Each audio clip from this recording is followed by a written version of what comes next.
लोकसभा चुनाव 2024 में नरेंद्र मोदी को पीएम पद से हटाने के लिए इंडिया गठबंधन की तीसरी बैठक मुंबई में होनी है। इस बैठक से ठीक पहले बीएसपी अध्यक्ष ने ऐसा बयान दिया जिसे यूपी में कांग्रेस और सपा के लिए बड़ा झटका माना जा रहा है। यूपी की पूर्व मुख्यमंत्री मायावती ने बुधवार सुबह ट्वीट कर कहा कि उनकी पार्टी लोकसभा चुनाव अकेले लड़ेगी। बीएसपी चीफ मायावती ने अपने इस ट्वीट में कहा है, एनडीए और इंडिया गठबंधन में अधिकतर गरीब विरोधी, जातिवादी, सांप्रदायिक, धन्ना सेठ समर्थक व पूंजीवादी नीतियों वाली पार्टियां हैं, जिनकी नीतियों के विरुद्ध बीएसपी लगातार संघर्ष कर रही है। इसीलिए इनसे गठबंधन करके चुनाव लड़ने का सवाल ही पैदा नहीं होता। मायावती ने आगे अपने दूसरे ट्वीट में कहा है, बीएसपी विरोधियों के जुगाड़ जोड़ तोड़ से ज्यादा समाज के टूटे बिखरे हुए करोड़ों उपेक्षितों को आपसी भाईचारे के आधार पर जोड़कर उनके गठबंधन से सन 2007 की तरह अकेले आने वाले लोकसभा और 4 राज्यों में विधानसभा का आम चुनाव लड़ेगी। मायावती ने अपने बयान में आगे कहा कि वैसे तो बीएसपी से गठबंधन करने के लिए यहाँ सभी आतुर हैं, लेकिन ऐसा न करने पर विपक्षी द्वारा खिसियानी बिल्ली खंबा नोचे की तरह बीजेपी से मिलीभगत का आरोप लगाया जाता है। इनसे मिल जाए तो सेकुलर, ना मिले तो भाजपाई।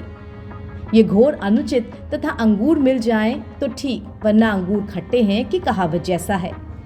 कुल मिलाकर मायावती ने साफ कर दिया है कि उनकी पार्टी आगामी लोकसभा और विधानसभा चुनाव अकेले ही लड़ेगी। बसपा सुप्रीमो ने इंडिया और एनडीए गठबंधन में से किसी में भी शामिल होने से इनकार कर दिया है।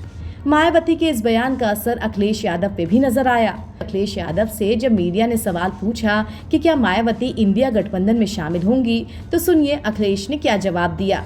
अरे भाई, आज के जमाने में सब ट्वीट पढ़ लेते हैं। ऐसे पत्रकार हो जो ट्वीट नहीं पढ़ा उनका तुमने। कम से कम सुबह अगर आपने ट्वीट पढ़ लिया होता उनका, तो शायद ये सवाल आप नहीं पूछते। दरअसल ऐसी अटकलें लगाई जा रही थी कि बसपा इंडिया गठबंधन में शामिल हो सकती है और इसके लिए पूरी प्लानिंग भी की जा रही थी।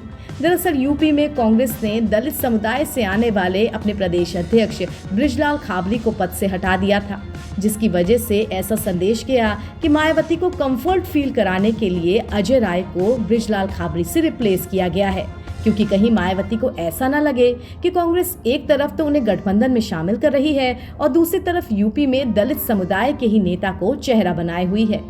लोकसभा चुनाव 2019 में बीएसपी और सपा ने गठबंधन का चुनाव लड़ा था।